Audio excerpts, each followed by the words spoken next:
आज घनश्याम और श्यामू अपने खेत में खड़े थे। आसमान में काले बादल छाए हुए थे और बारिश की रिमझिम बूंदें धरती को सींच रही थी। चारों ओर हरियाली छाई हुई थी और खेतों में लहराती फसलें मानो किसी स्वप्नलोक का दृश्य प्रस्तुत कर रही थी। घनश्याम ने अपने साथी श्यामू की ओर मुस्कुराते हुए कहा, देखो भाई, इस साल तो बारिश ने कमाल कर दिया है। हमारी फसल कितनी लाजवाब हुई है, मानो खुद धरती माँ ने आशीर्वाद दिया हो। श्यामू ने सहमति में सिर हिलाया, परंतु उसकी आंखों में विचारों की गंभीरता झलक रही थी। वह बोला, हाँ भाई, फसल तो शानदार हुई है, लेकिन यह सब हमारे भाग्य की वजह से नहीं, बल्कि हमारे कर्म का फल है। हमने कितनी मेहनत की है, दिन रात पसीना बहाया है, तभी तो ये खेत इतना सोना उगल रहा है। घनश्याम ने थोड़ी हंसी में कहा, अरे नहीं भाई, ये सब हमारे भाग्य की ही देन है। अगर भाग्य ने साथ न दिया होता तो चाहे हम कितनी भी मेहनत कर लेते, यह फसल कभी इतनी अच्छी न होती। किस्मत का लिखा तो बदलता नहीं, इसलिए भाग्य ही सबसे बड़ा है। श्यामू के चेहरे पर हल्की सी मुस्कान आई, मगर उसके विचार स्पष्ट थे।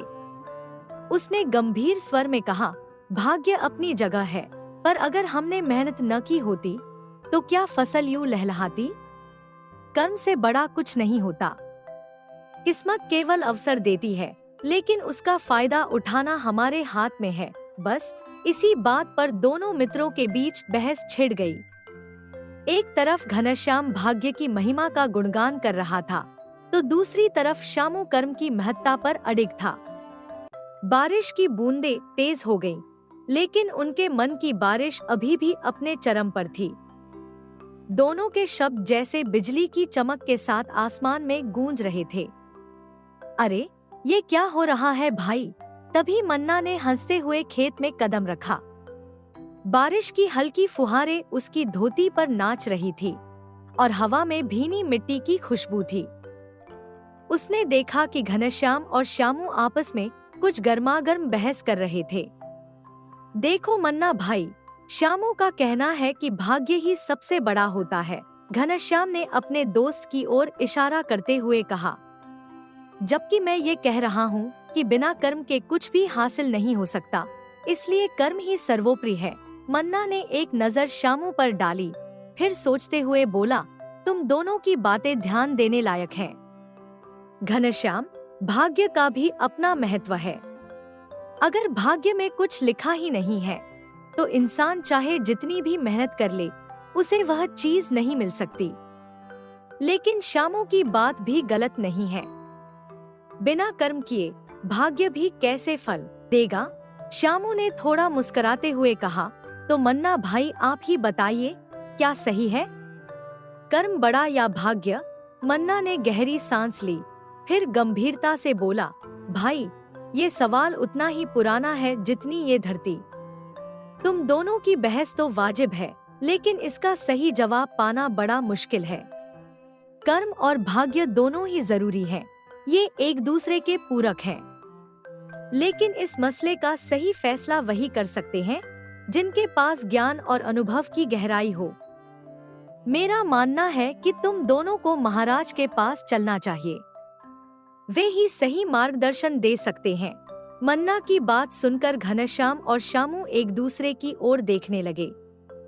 बारिश अब थम चुकी थी, लेकिन उनके दिलों में उठे सवालों की बारिश अभी शांत नहीं हुई थी।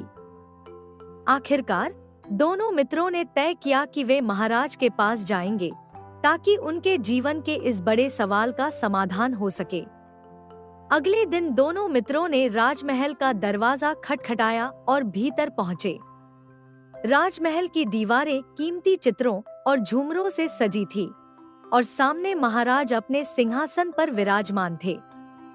उनकी बुद्धिमानी और न्यायप्रियता के चर्चे दूर दूर तक फैले हुए थे।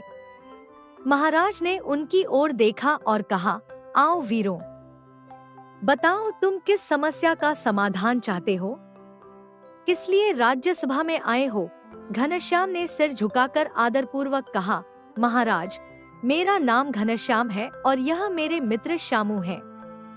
हम दोनों एक सवाल का उत्तर जानने के लिए आपके पास आए हैं। महाराज ने उत्सुकता से पूछा। क्या सवाल है युवक? पूछो, तुम किस प्रश्न का उत्तर चाहते हो? श्यामू ने आगे बढ़कर कहा। महाराज, मेरे मित्र का कहना है कि कर्म सबसे बड़ा है, जबकि मेरा मानना है कि भाग्य ही सबसे महत्वपूर्ण है। हम इस बहस में उलझ गए हैं। अब आपकी न्यायप्रियता पर हमें भरोसा है कि आप ही सही उत्तर देंगे। महाराज ने गंभीरता से सुना और फिर गहरी सांस लेते हुए बोले, तुम दोनों के प्रश्न में गहराई है। कर्म और भाग्य दोनों ही जीवन के दो महत्वपूर्ण स्तंभ हैं। यदि मनुष्य कर्म न करे तो कुछ भी प्राप्त नहीं हो सकता, परंतु यदि भाग्य में कुछ लिखा है तो वह अवश्य प्राप्त होता है। ऐसे में किसी एक को बड़ा कहना कठिन है। घनश्याम और श्यामू ने महाराज की बात को ध्यान से सुना। फिर श्यामू ने झिझकते हुए पूछा, तो महाराज, इसका उत्तर क्या है? आप चुप क्यों हैं? महाराज ने गंभीर मुद्रा में कहा, युवकों, इस प्रश्न का उत्तर उतना सरल नहीं है जितना तुम सोचते हो। यह जीवन का सबसे बड़ा रहस्य है, जिसे समझने में समय लगता है। मैं तुम्हारे प्रश्न का उत्तर अवश्य दूंगा, लेकिन इसके लिए मुझे थोड़ा समय चाहिए। मुझे 1 महीने की मोहलत दो। इस दौरान मैं ध्यान से विचार करूंगा और फिर तुम्हारे सवाल का सही समाधान प्रस्तुत करूंगा। दोनों मित्रों ने सिर झुकाकर कहा, ठीक है महाराज, हम 1 महीने बाद फिर आएंगे और आपके उत्तर का इंतजार करेंगे। इतना कहकर दोनों मित्र राजमहल से बाहर चले गए, लेकिन उनके मन में अब भी उस सवाल का बोझ था, कर्म बड़ा है या भाग्य? महाराज के उत्तर के लिए उनकी उत्सुकता और भी बढ़ गई थी। राजा पूरी रात उस सवाल के बारे में सोचता रहा, कर्म बड़ा है या भाग्य? यह सवाल उसके मन में गूंजता रहा और उसने निश्चय किया कि इस प्रश्न का उत्तर वह स्वयं ढूंढेगा। कल सुबह ही इस सवाल का उत्तर पाने के लिए निकलूंगा, उसने मन में ठान लिया। सुबह की पहली किरण के साथ ही राजा अपने महल से निकल पड़ा। उसने साधारण वेश धारण कर लिया ताकि कोई उसे पहचान न सके। राजा चलते चलते एक नगर के पास पहुंचा, जहां मजदूरों की भीड़ काम में जुटी थी। सामने सेठ जी खड़े थे, जो अपने कामगारों को निर्देश दे रहे थे। सेठ की आवाज गूंज रही थी, अरे भाई, ध्यान से काम करो, कोई गलती नहीं होनी चाहिए।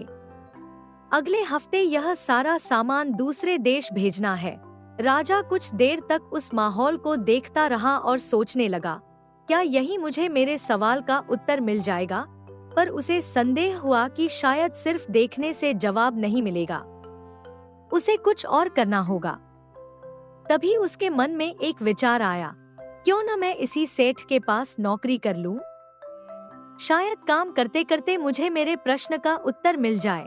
राजा अपने मन में पक्का निश्चय करके सेठ के पास पहुंचा और विनम्र स्वर में बोला, सेठ जी, मुझे काम पर रख लीजिए। मैं आपके सबसे कठिन कार्य को भी पूरे मन से कर सकता हूँ। सेठ ने उसे गौर से देखा और हल्की मुस्कान के साथ कहा, ठीक है, लेकिन तुम में ऐसी कौन सी विशेषता है जो मैं तुम्हें काम पर रखूं? राजा ने आत्मविश्वास से जवाब दिया, सेठ जी, मेरी सबसे बड़ी विशेषता यही है कि जो काम कोई नहीं कर सकता वह मैं कर सकता हूँ। मैं आपके मुश्किल समय में आपके बहुत काम आऊंगा। सेठ उसकी बातों से प्रभावित हुआ और बोला, बहुत अच्छी बात है, मैं तुम्हें हर दिन 5 सोने की मोहरें दूंगा। क्या तुम्हें यह मंजूर है? राजा ने तुरंत कहा, जी सेठ जी, मुझे यह मंजूर है। सेठ ने प्रसन्न होकर कहा, ठीक है युवक, तुम आज से ही काम शुरू कर दो। इतना सुनते ही राजा बिना देर किए काम में जुट गया। वह उन भारी बोरियों को उठाने लगा जिन्हें 2 लोग मिलकर उठा रहे थे। सेठ यह देखकर चकित रह गया और बोला, अरे वाह युवक, तुम तो बड़े मेहनती निकले। जिस बोरी को 2 आदमी मिलकर उठाते हैं, उसे तुम अकेले ही उठा रहे हो। सचमुच बहुत बढ़िया। राजा पूरे मन से काम करता रहा और शाम होते होते उसने काफी सारा काम निपटा दिया। तभी सेठ ने उसे रोका और कहा, अरे ठहरो युवक, क्या सारा काम आज ही निपटा दोगे? मैं तुमसे बहुत प्रसन्न हूँ। वैसे तुम्हारा नाम क्या है? राजा ने सहजता से उत्तर दिया, सेठ जी, मेरा नाम विक्रम है। सेठ ने मुस्कुराते हुए कहा, ठीक है विक्रम, यह लो तुम्हारी आज की मजदूरी, और कल से तुम सुबह समय पर आ जाना। राजा ने अपनी मजदूरी ली और मन ही मन सोचने लगा, ठीक है, यहाँ तो कर्म का ही परिणाम मिला है। मैंने मेहनत की तभी मुझे ये पैसे मिले, मगर इस सब के बावजूद मेरे हृदय को सुकून नहीं मिला। यह विचार करते हुए वह एक ढाबे के पास से गुजर रहा था। भूख की तीव्रता उसे महसूस हो रही थी और वह बुदबुदाया, चलो कुछ खा लेता हूँ, बहुत भूख लगी है। राजा ढाबे में जाकर उन 5 सोने की मोहरों में से एक से खाने की थाली खरीद लेता है। उसने मुस्कुराते हुए सोचा, कड़ी मेहनत के बाद भूख भी कितनी तेज लगती है। जल्दी से खाना खा लेता हूँ, फिर ठहरने का कोई इंतजाम करता हूँ। जैसे ही वह खाने के लिए बैठने लगा, एक वृद्ध व्यक्ति कांपते हुए उसके पास आया और धीमे स्वर में बोला, बेटा जरा मेरी बात सुनो। राजा ने हैरानी से उसकी ओर देखा। क्या बात है बाबा? वृद्ध ने थके हुए स्वर में कहा, बेटा मैंने 2 दिन से कुछ भी नहीं खाया है, क्या तुम मुझे कुछ खाना खिला सकते हो? राजा के हृदय में करुणा जाग उठी। बिना किसी सोच विचार के उसने तुरंत अपनी थाली वृद्ध को देते हुए कहा, बाबा आप यह सारा खाना खा लीजिए। वृद्ध की आंखों में कृतज्ञता के आंसू छलक आए। उसने कांपते हाथों से थाली ली और कहा, वाह बेटा वाह, तुम तो सच में बहुत महान हो, अपने खाने को खुद ना खाकर मुझे दे दिया। जीते रहो बेटा, सदा खुश रहो। राजा मुस्कुरा दिया और वृद्ध व्यक्ति थाली लेकर वहां से चला गया। उस क्षण राजा के भीतर एक अजीब सी शांति और संतोष का अनुभव हुआ, जो अब तक उसे नहीं मिला था। राजा मन ही मन सोचने लगा, भले ही मैंने अपनी मेहनत से यह खाना खरीदा था, लेकिन फिर भी वह मेरे भाग्य में नहीं था, इसलिए मुझे न मिल सका। अगर इस हिसाब से देखें तो भाग्य ही बड़ा हुआ।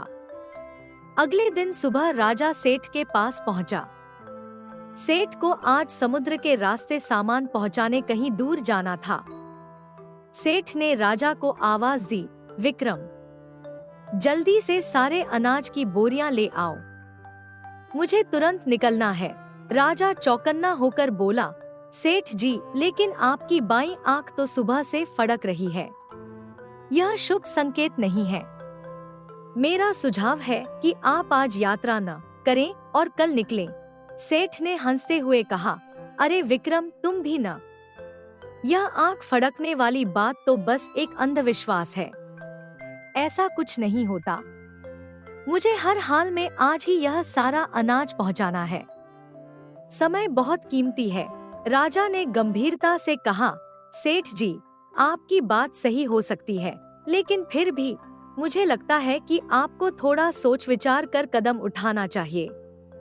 लेकिन अगर आप जाने का फैसला कर चुके हैं तो मैं भी आपके साथ चलूंगा। सेठ ने मुस्कुराते हुए कहा, ठीक है विक्रम, अगर तुम भी चलना चाहते हो तो साथ चलो। मुझे भरोसा है तुम्हारे साथ सब कुछ ठीक ही रहेगा। चलो, देर न करो, हमें आज ही निकलना है। और इस तरह राजा विक्रम अनाज से भरी बोरियों के साथ सेठ के साथ जहाज पर सवार हो गया और जहाज धीरे धीरे समुद्र की गहराइयों में पहुंच गया। चारों ओर का दृश्य शांत और अद्भुत था, लेकिन अचानक आकाश में काले बादल घिरने लगे। विक्रम चिंतित होकर बोला, सेठ जी, ये काले बादल कुछ ठीक संकेत नहीं दे रहे हैं। मुझे लगता है कि आज कोई बड़ा तूफान आने वाला है। सेठ घबराते हुए बोला, विक्रम, ऐसा मत कहो, अगर तूफान आ गया तो हम सब बर्बाद हो जाएंगे। सेठ की बात अभी खत्म भी नहीं हुई थी कि आसमान से मूसलाधार बारिश शुरू हो गई और समुद्र की लहरें उफान मारने लगी। जहाज जोर जोर से हिलने लगा और उस पर सवार लोग जान बचाने के लिए बेतहाशा समुद्र में कूदने लगे। तभी सेठ घबराते हुए चिल्लाया और विक्रम से बोला, विक्रम, तुमने कहा था कि तुम कठिन समय में मेरे काम आओगे। आज मेरी जान खतरे में है, मुझे बचाओ। विक्रम ने तुरंत स्थिति को संभाला और गंभीरता से कहा, सेठ जी, घबराने की जरूरत नहीं है। आप इस लकड़ी के टुकड़े को मजबूती से पकड़ लीजिए, यही हमारे बचने का एकमात्र उपाय है। सेठ ने तुरंत विक्रम की बात मानकर लकड़ी के सिरे को कसकर पकड़ लिया और दोनों समुद्र में कूद गए। लहरों की प्रचंडता के बीच वे दोनों किसी तरह लकड़ी के सहारे अपनी जान बचाने की कोशिश करने लगे। राजा और सेठ थकान से चूर, बहते बहते आखिरकार समुद्र के किनारे आ पहुँचे।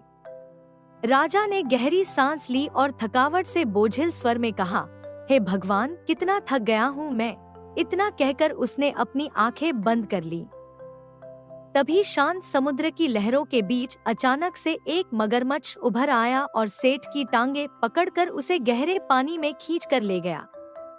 कुछ देर बाद जब राजा विक्रम की आंखें खुली तो उसने देखा कि सेठ वहां नहीं था। हैरान परेशान राजा ने इधर उधर नजर दौड़ाई और कहा, अरे सेठ जी कहाँ चले गए? अभी तो यहीं थे। इतनी जल्दी आखिर कहाँ जा सकते हैं?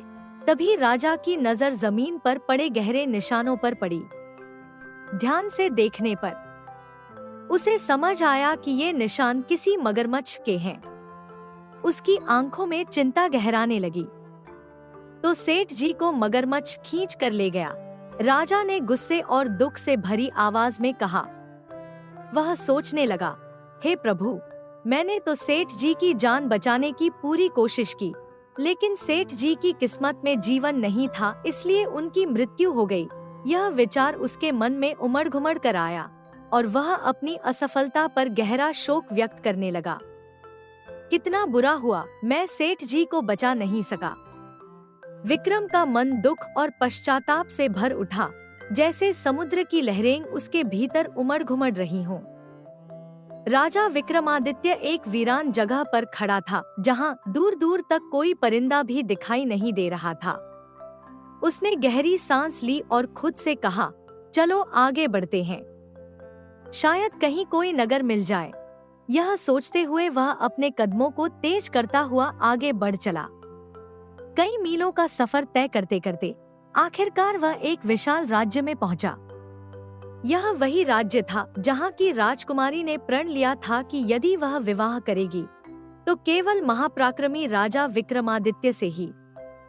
अगर ऐसा न हुआ तो वह जीवन भर कुंवारी ही रहेगी। विक्रम ने आश्चर्य से चारों ओर नजर दौड़ाई और एक राहगीर से पूछा, भाई यह कौन सा राज्य है? राहगीर ने जवाब दिया, यह गनोरिया राज्य है।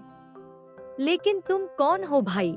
विक्रम ने गर्व से कहा, मैं धारा नगरी का राजा विक्रमादित्य हूँ। यह सुनते ही राहगीर ने संदेह भरी हंसी के साथ कहा, तुम विक्रमादित्य? ये कैसी हास्यास्पद बात है। मैंने भी विक्रमादित्य के साहस और पराक्रम के अनेक किस्से सुने हैं। तुम तो विक्रमादित्य नहीं हो सकते। राहगीर की बात सुनकर विक्रम ने अपनी आंखों में चमक और चेहरे पर दृढ़ता लाते हुए कहा, अगर तुम मेरी सच्चाई पर संदेह करते हो तो सुनो मेरी कहानी। और फिर उसने अपनी अद्भुत यात्रा, संघर्ष और वीरता की दास्तां उस व्यक्ति को सुनानी शुरू की, जिससे उसका हर शब्द राहगीर के दिल में उतरता चला गया। विक्रमादित्य की कहानी सुनकर वह व्यक्ति स्तब्ध रह गया। उसकी आंखों में विस्मय और सम्मान साफ झलकने लगा। वह झुककर बोला, महाराज, हमारी राजकुमारी ने यह दृढ़ प्रण लिया है कि वह विवाह करेंगी तो केवल आपके साथ, अन्यथा वह जीवन भर अविवाहित ही रहेंगी। कृपया मेरे साथ चलिए, मैं आपको राजमहल ले चलता हूँ। विक्रमादित्य ने उसकी बात पर सहमति जताई। ठीक है भाई, मुझे राजकुमारी के महल तक ले चलो।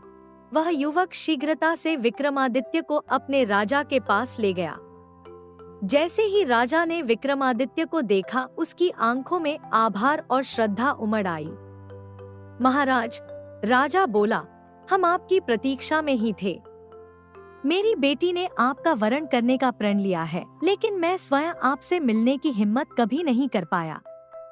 आपकी महिमा के सामने मेरी क्या औकात। विक्रमादित्य ने राजा की बात सुनकर विनम्रता से कहा, नहीं महाराज, ऐसी बातें कहकर आप मुझे शर्मिंदा न करें। यदि राजकुमारी ने मुझसे विवाह करने का प्रण लिया है तो मैं उसका सम्मान अवश्य करूंगा और राजकुमारी के साथ विवाह करूंगा। राजमहल में आनंद और उत्सव का माहौल छा गया। धूमधाम से राजा विक्रमादित्य और राजकुमारी का विवाह संपन्न हुआ। पूरे राज्य में उत्सव का आलम था। विवाह के बाद विक्रमादित्य ने विदा लेते हुए कहा, अच्छा महाराज, अब मुझे अनुमति दें। राजा ने आभार और गर्व से कहा, महाराज, आपका आना हमारे लिए सौभाग्य का प्रतीक है। आपने हमारे राज्य को गौरवान्वित किया है। विक्रमादित्य मुस्कुराते हुए विदा हो गए और राज्य में उनकी वीरता और विनम्रता के चर्चे फैलते रहे। राजा विक्रमादित्य और उनकी पत्नी जंगल की पगडंडी पर पैदल ही अपने राज्य की ओर बढ़ रहे थे। रास्ते के सन्नाटे को अचानक एक करुण आवाज ने तोड़ दिया। राजकुमारी ने चिंतित स्वर में कहा, स्वामी, ये रोने की आवाज किसकी है? मुझे लगता है कि कोई मुसीबत में है।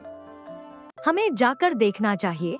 विक्रमादित्य ने सहमति में सिर हिलाया। हाँ प्रिया, यह आवाज तो इस दिशा से आ रही है। चलो देखते हैं। दोनों उसी ओर चल पड़े जहाँ से वह दर्द भरी आवाज आ रही थी। राजा की नजरें चारों ओर भटक रही थी। तभी अचानक उनकी दृष्टि एक पेड़ के नीचे गई, जहां एक छोटी सी बच्ची बैठी थी और उसकी आंखों से आंसुओं की धारा बह रही थी। विक्रमादित्य ने कोमल स्वर में पूछा, अरे बेटी, तुम क्यों रो रही हो और इस घने जंगल में अकेली क्या कर रही हो? बच्ची ने सिसकते हुए कहा, मेरा नाम गुड़िया है। मैं पास के गांव के बाहर एक झोपड़ी में रहती हूँ। विक्रम ने सहानुभूति से पूछा, तो फिर यहाँ क्यों बैठी हो बेटी? गुड़िया ने दुख भरे स्वर में जवाब दिया, आज सुबह मेरे माता पिता काम पर जाने से पहले मुझसे कहकर गए थे, गुड़िया, तुम अपने छोटे भाई का ध्यान रखना और दरवाजा अच्छे से बंद कर लेना।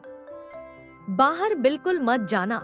मैंने माँ से वादा किया था कि मैं बाहर नहीं जाऊंगी, लेकिन खेलते खेलते मैं भूल गई। वाह, बाहर तो कितना सुंदर दृश्य है, गुड़िया ने उत्साहित होकर कहा। उसकी नजरें चारों ओर दौड़ने लगीं। खिले हुए फूल, नीले आकाश में उड़ती चिड़ियाएं और रंग-बिरंगी तितलियां चारों ओर मंडरा रही थी। तितलियों की सुंदरता ने उसे मंत्रमुग्ध कर दिया। उसने मुस्कुराते हुए सोचा, थोड़ी देर बाहर खेल लेती हूँ, फिर अंदर चली जाऊंगी। इतना सोचकर गुड़िया अपने छोटे भाई को लेकर बाहर आई। उसने अपने भाई को नरम घास पर आराम से लिटा दिया और खुद तितलियों के पीछे भागने लगी। अरे, यह तितली तो कितनी प्यारी है, उसने चहकते हुए कहा। उसके कदम तितलियों के पीछे पीछे तेजी से बढ़ने लगे। लेकिन तभी आसमान में एक खतरनाक छाया मंडराने लगी। एक विशाल गिद्धनी तेजी से नीचे उतरी और पल भर में ही उसके छोटे भाई को अपने पंजों में जकड़ लिया। गुड़िया की आंखें भय और हैरानी से फैल गईं। अरे दुष्ट, तू मेरे भाई को कहाँ ले जा रही है? छोड़ दे मेरे भाई को, उसने चीखते हुए कहा। गुड़िया ने जितनी तेजी से हो सका उस गिद्धनी का पीछा किया। उसके छोटे पैर घास और पत्थरों को पार करते हुए दौड़ रहे थे, लेकिन वह बेचारी गिद्धनी की ऊंची उड़ान को पकड़ नहीं पाई। वह दूर तक दौड़ती रही, चीखती रही, पर गिद्धनी ओझल होती गई। गुड़िया की सांसें भारी हो गईं और उसकी आंखों से निराशा के आंसू बहने लगे। हे भगवान, अब मैं अपने माता पिता को क्या जवाब दूंगी? मेरे भाई को तो वह दुष्ट गिद्धनी उठा ले गई, गुड़िया सिसकते हुए बोली। उसकी आंखों में गहरी चिंता और दुख साफ झलक रहा था। उसने आंसुओं से भरी आंखों से कहा, अब मैं घर भी नहीं जाऊंगी जब तक मेरा भाई मुझे वापस नहीं मिल जाता। मैं यहीं बैठी रहूंगी। तब से मैं इसी जगह बैठी हूँ, पर मुझे मेरे भाई की कोई खबर नहीं मिली। राजकुमारी ने प्यार से गुड़िया को अपने पास बुलाया और उसे सांत्वना दी। राजा विक्रमादित्य उसकी करुण कहानी सुनकर गंभीर हो गया।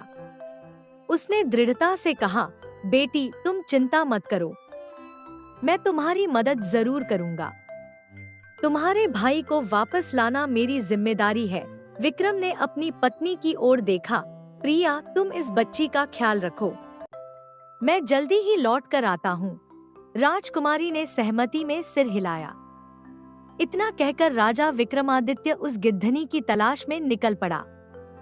राजा विक्रमादित्य जंगल में चलते चलते काफी दूर निकल आया था। अचानक एक अजीब सी आवाज ने उसकी तंद्रा भंग कर दी। महाराज, मेरी सहायता कीजिए, बदले में मैं आपको आपके सभी सवालों के जवाब दूंगा। विक्रमादित्य ने चौंक कर चारों ओर देखा, लेकिन वहाँ कोई नहीं था। वह हैरान होकर सोचने लगा, यह आवाज कहाँ से आ रही है। तभी आवाज फिर से आई, महाराज नीचे देखिए। विक्रम ने नीचे देखा तो पाया कि एक बूढ़ा चूहा उनकी ओर देख रहा था। अरे, तुम एक चूहा हो? राजा ने आश्चर्य से कहा। मैं तुम्हारी कैसे मदद कर सकता हूँ? चूहे ने धीमे और थके हुए स्वर में कहा, महाराज, मैं अब बहुत बूढ़ा हो गया हूँ। मेरी टांगों में अब इतनी ताकत नहीं बची कि मैं ठीक से चल सकूं। मैं कई दिनों से भूखा हूँ और इस पेड़ से फल तोड़ने की कोशिश करते करते थक गया हूँ, लेकिन अब मैं पेड़ पर चढ़ने में असमर्थ हूँ। अगर आप मेरे लिए इस पेड़ से कुछ फल तोड़ दें, तो बदले में मैं आपको उस गिद्धनी के सारे रहस्य बता दूंगा जिसकी आप तलाश कर रहे हैं। विक्रमादित्य यह सुनकर चौकन्ना हो गया। गिद्धनी?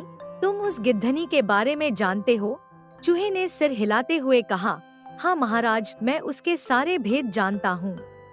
राजा ने गंभीरता से कहा, अच्छा ठीक है, मैं तुम्हारे लिए फल तोड़ता हूँ। विक्रमादित्य ने पेड़ से कुछ ताजे फल तोड़े और उन्हें चूहे को दे दिया। चूहा खुश होकर फलों पर टूट पड़ा और राजा की ओर कृतज्ञता से देखने लगा। अब बताओ चूहे, वह गिद्धनी कहाँ है? राजा विक्रमादित्य ने गंभीरता से पूछा। चूहा धीमी और गंभीर आवाज में बोला, महाराज, वह कोई गिद्धनी नहीं है, बल्कि एक आदमखोर डायन है। वह मनुष्यों को शिकार बनाती है, उन्हें पकाकर खा जाती है। साधारण इंसान उसके सामने टिक नहीं सकता। विक्रमादित्य की आंखों में चुनौती की चमक उभर आई। चूहे, अगर तुम उस डायन के बारे में इतना जानते हो, तो यह भी अवश्य जानते होगे कि उसका अंत कैसे होगा। मुझे बताओ, उस डायन का अंत कैसे होगा? चूहा कुछ क्षण चुप रहा, फिर गहरी सांस लेकर बोला, हाँ महाराज, मैं जानता हूँ कि उसका अंत कैसे हो सकता है, लेकिन यह इतना आसान नहीं है। आपसे पहले एक और राजा ने उसे मारने की कोशिश की थी, लेकिन वह असफल रहा। उस डायन ने उसे मारकर खा लिया। विक्रमादित्य ने निर्भीक स्वर में कहा, चूहे, तुम मेरे प्राणों की चिंता मत करो, मुझे बस यह बताओ कि मैं उस डायन का अंत कैसे कर सकता हूँ। चूहा थोड़ी देर के लिए चुप हो गया, फिर गंभीर स्वर में बोला, तो सुनिए महाराज, उस डायन का अंत करने के लिए आपको चिल्का नदी से एक चमत्कारी पत्थर ढूंढना होगा। वह पत्थर ही उसका एकमात्र नाश करने वाला साधन है। अगर आप वह पत्थर ढूंढ लाए, तो समझ लीजिए कि डायन की मौत निश्चित है। विक्रमादित्य ने दृढ़ता से कहा, ठीक है चूहे, मैं उस पत्थर को ढूंढूंगा, चाहे इसके लिए कितनी भी कठिनाई का सामना करना पड़े। चलो, मुझे उस नदी तक ले चलो। चूहे ने सिर झुकाकर उत्तर दिया, क्षमा करें महाराज, लेकिन मैं वहां तक नहीं जा सकता। मैं बस आपको वहां का रास्ता ही बता सकता हूँ। राजा ने बिना हिचकिचाए कहा, ठीक है चूहे, तुम मुझे रास्ता ही बता दो। चूहा बोला, महाराज, आप यहाँ से सीधे चलते जाएं। पहाड़ी के उस पार ही चिल्का नदी है। इतना सुनकर विक्रमादित्य उस चमत्कारी पत्थर की खोज में निकल पड़ा। कुछ ही समय बाद वह पहाड़ी पार कर चिल्का नदी के किनारे पहुंचा। उसकी नजरें नदी पर टिकीं और उसने सोचा, यही तो वह चिल्का नदी है जिसके बारे में चूहे ने बताया था। चलो, अब जल्दी से इसके भीतर जाता हूँ। राजा बिना समय गंवाए पानी में उतर गया और पत्थर की खोज में इधर उधर तैरने लगा। वह नदी के अंदर गहराई तक गया। उसकी आंखें हर दिशा में चमत्कारी पत्थर को खोज रही थी। काफी देर तक वह पानी के भीतर घूमता रहा, लेकिन उसे पत्थर का कोई अतापता नहीं मिला। तभी उसकी नजर अचानक एक अंधेरी गुफा पर पड़ी। उसने अपने आप से कहा, यह गुफा कैसी है? हो सकता है वह चमत्कारी पत्थर इसी गुफा के अंदर छिपा हो। इतना कहकर राजा ने धीरे धीरे उस अंधेरी गुफा के भीतर प्रवेश किया। जैसे ही उसकी आंखें गुफा की धुंधली रोशनी में देखने की अभ्यस्त हुईं, उसने देखा कि उसका सेठ पिंजरे में बंद भय और निराशा से कांप रहा है, लेकिन अभी भी जीवित है। सेठ का चेहरा चिंता और भय से विकृत था और उसने कांपते हुए स्वर में कहा, हे मगरमच्छ, मुझे छोड़ दो। मुझे मारकर तुम्हें क्या मिलेगा? अगर तुम मुझे जिंदा छोड़ दो तो मैं हर दिन तुम्हारे लिए एक नया शिकार लाऊंगा। मेरा विश्वास करो, मैं तुम्हें निराश नहीं करूंगा। मगरमच्छ ने ठंडी और घमंडी हंसी हंसते हुए जवाब दिया, सेठ, क्या तू मुझे इतना मूर्ख समझता है? तेरे झूठे वादों पर भरोसा करूं? तुझे छोड़ दूं ताकि तू भाग जाए और फिर कभी लौट कर न आए? नहीं, तेरी हड्डियां तो मैं चबा चबा कर खाऊंगा। बस कुछ ही दिन की बात है। हमारी महारानी आने वाली है। उसके आते ही हम सब मिलकर तेरी हड्डियों का भोज करेंगे। तब तक के लिए चुपचाप इस पिंजरे में सड़ता रह। सेठ ने घबराकर मगरमच्छ को देखा, लेकिन अब उसकी बातों में कोई आशा नहीं बची थी। अरे, यह तो हमारे सेठ हैं, लेकिन ये यहाँ कैसे पहुँचे? राजा ने गुफा में घुसते ही हैरानी से सोचा। वह चुपचाप मगरमच्छ की बातें सुनता रहा। उसके दिमाग में हलचल मची हुई थी। तभी उसकी नजर गुफा के एक कोने में पड़ी एक चमचमाती वस्तु पर पड़ी। यह क्या है? कहीं यह वही चमत्कारी पत्थर तो नहीं?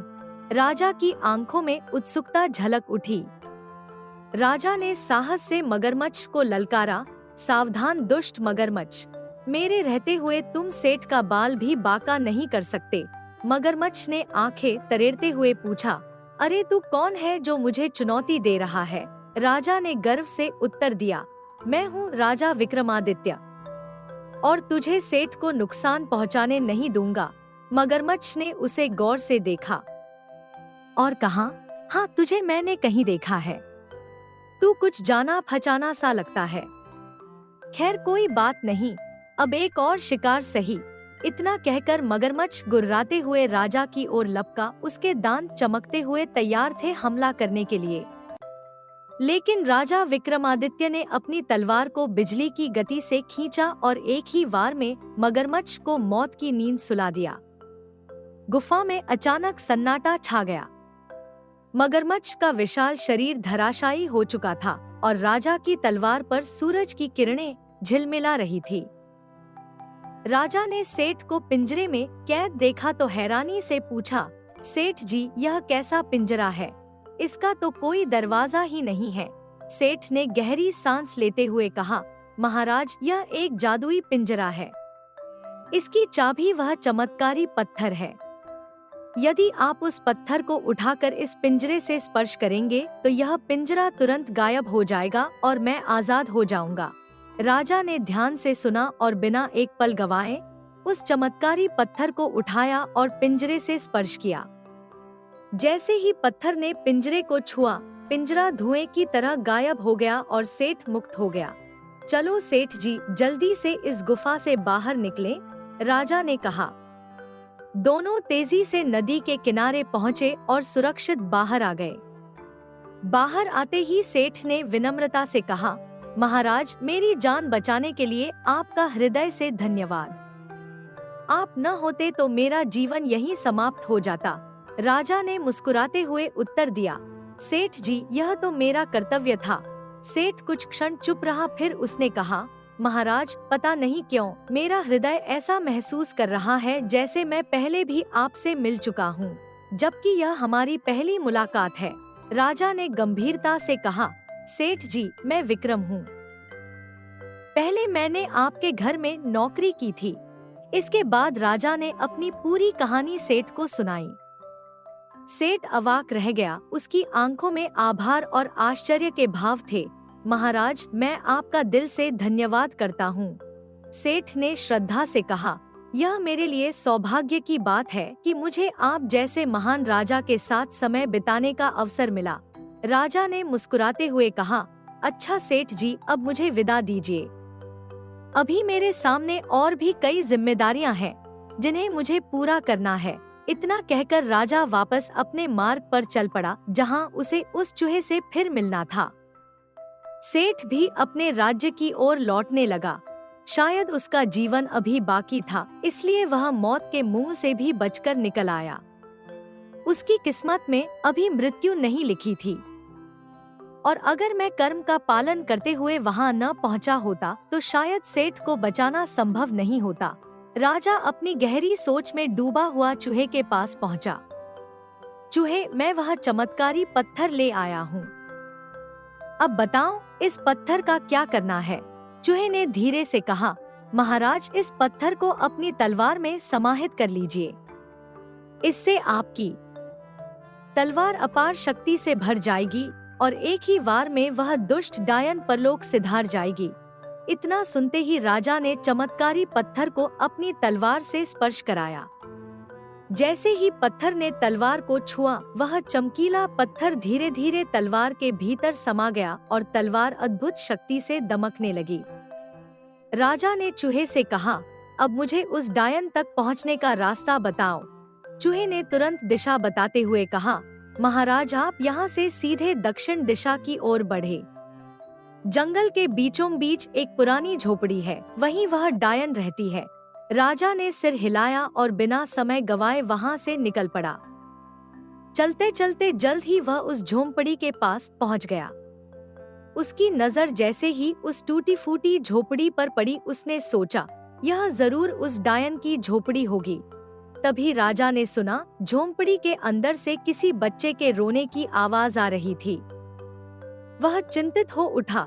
बच्चे की रोने की आवाज, यह क्या हो सकता है? राजा बिना देरी किए झोंपड़ी के भीतर गया। वहां उसने देखा कि एक छोटा बच्चा जमीन पर पड़ा रो रहा था। तभी अंदर से डायन की कर्कश आवाज गूंजी, ओफो, इस दुष्ट बच्चे ने रो रो कर मेरा सिर दर्द कर दिया है। थोड़ी देर और रुक जा, फिर तू कभी रोने लायक भी नहीं बचेगा। डायन बड़बड़ाते हुए कह रही थी। अरे, कढ़ाई में मसाले डालना तो भूल ही गई। चलो अभी जाकर मसाले लेकर आती हूँ। इतना कहकर वह डायन वहां से चली गई। राजा ने मन ही मन सोचा, डायन को वापस आने में अभी देर है। इससे पहले कि वह लौटे, मैं इस बच्चे को यहाँ से सुरक्षित निकाल लेता हूँ। बाद में आकर इस दुष्ट डायन से निपटूंगा। इतना सोचकर राजा तुरंत बच्चे के पास गया और उसे अपनी गोद में उठा लिया। लेकिन तभी एक ठंडी घिनौनी हंसी गूंज उठी। हा, दुष्ट राजा, तुझे क्या लगा, मेरे ना होने पर तू मेरे शिकार को चुरा कर ले जा सकेगा? यह तेरी बहुत बड़ी भूल है। राजा ने बच्चे को अपनी बाहों में मजबूती से पकड़ते हुए पलटकर कहा, अरे दुष्ट डायन, तुझे क्या लगता है मेरे सामने तू इस बच्चे को नुकसान पहुंचा सकेगी? यह तेरी सबसे बड़ी गलती है। डायन हंसते हुए बोली, अभी देख, तेरी यह गलतफहमी भी दूर हो जाएगी। पहले मेरे वार का सामना तो कर। डायन ने झपटकर राजा पर हमला किया, लेकिन राजा ने चमत्कारी तलवार से उसका वार हवा में ही काट दिया। डायन हक्की बक्की रह गई। अरे, यह कैसे हुआ?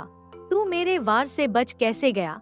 राजा ने शांत लेकिन दृढ़ आवाज में कहा, अब तेरी दुष्टता का अंत आ गया है। एक ही वार में राजा की तलवार ने डायन को हमेशा के लिए परलोक पहुंचा दिया। झोपड़ी के अंदर एक बार फिर शांति छा गई। बाहर एक हतप्रभ और आभारी माँ अपने बेटे को राजा की बाहों में देखकर दौड़ती हुई आई। उसने राजा के चरणों में झुकते हुए कहा, महाराज, आपका हृदय से धन्यवाद। अगर आज आप नहीं होते तो मेरा बेटा शायद कभी मेरे पास नहीं लौटता। मैं आपका यह एहसान जीवन भर नहीं चुका पाऊंगी। राजा ने विनम्रता से कहा, अरे नहीं, यह तो मेरा फर्ज था। अब मैं चलता हूँ। तुम अपना और अपने परिवार का ख्याल रखना। माँ को अपनी बेटी गुड़िया पहले ही राजकुमारी के पास मिल चुकी थी, अतः वह अपने बच्चों को लेकर चली गई। राजा भी अपनी पत्नी के साथ महल की ओर चल पड़ा। रास्ते में राजा विचारों में खो गया। उसने मन ही मन सोचा, यदि गहराई से देखा जाए तो यहाँ भी कर्म का ही खेल है। अगर मैं उस बच्चे को बचाने के लिए नहीं आता तो शायद वह बच्चा कभी अपनी माँ के पास लौट नहीं पाता और ना ही सेठ का जीवन बच पाता। राजा ने गर्व से महसूस किया कि जीवन में कर्म ही सबसे बड़ा है।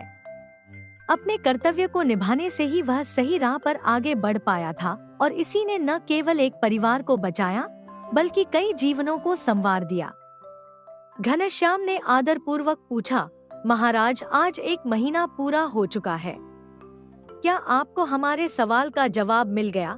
राजा ने शांत भाव से उत्तर दिया, हाँ घनश्याम, मुझे तुम्हारे प्रश्न का उत्तर मिल गया है। उत्सुकता से भरे घनश्याम ने कहा, तो फिर बताइए ना महाराज, क्या कर्म ही बड़ा है? राजा ने धीरे से मुस्कुराते हुए कहा, नहीं घनश्याम, कर्म अकेले बड़ा नहीं है। श्यामू ने उत्साह से पूछा, तो फिर भाग्य ही बड़ा होगा महाराज? राजा ने गंभीरता से जवाब दिया, नहीं श्यामू, भाग्य भी बड़ा नहीं है। कर्म और भाग्य में से किसी एक को बड़ा ठहराना आसान नहीं है, क्योंकि ये दोनों एक दूसरे से गहरे जुड़े हुए हैं।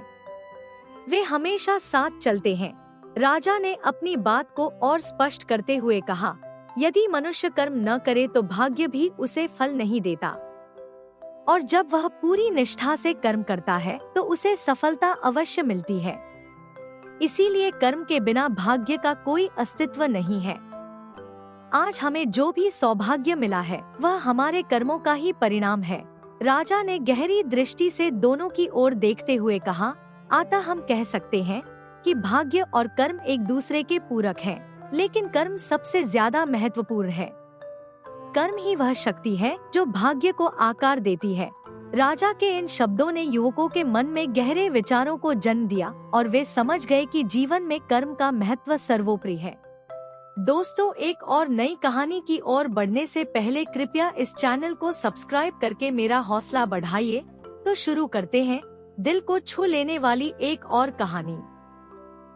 सुनहरी सुबह की पहली किरणें खिड़की से अंदर झांक रही थी जब निर्मला अचानक चौंक कर उठ बैठी। उसका दिल तेजी से धड़क रहा था, चेहरा पसीने से तर था और आंखों में अजीब सी उलझन थी। पास में सो रहे उसके पिता किशन की नींद हल्की सी आहट से खुल गई। उन्होंने देखा कि निर्मला परेशान है। क्या हुआ बेटी, कोई सपना देखा क्या? किशन ने प्यार भरे स्वर में पूछा। निर्मला ने एक पल ठिठक कर जवाब दिया, हाँ पिताजी, एक बहुत अजीब सपना देखा। किशन ने माथे पर हाथ फेरते हुए कहा, सपना? कैसा सपना था? निर्मला ने अपनी उलझन भरी आंखों से उन्हें देखा और धीरे धीरे बोलने लगी, मैं किसी अनजान जगह पर थी। सब कुछ धुंधला था। वहाँ एक अजीब सी लड़की खड़ी थी। उसका चेहरा तो दिखाई नहीं दे रहा था, लेकिन उसकी आवाज बेहद गूंजती हुई थी। उसने मुझसे बार बार कहा, खुद में देखो तो मुझे पाओगी, जब तक खाओगी नहीं तो कैसे जानोगी? किशन ने हैरानी से पूछा, खाओगी?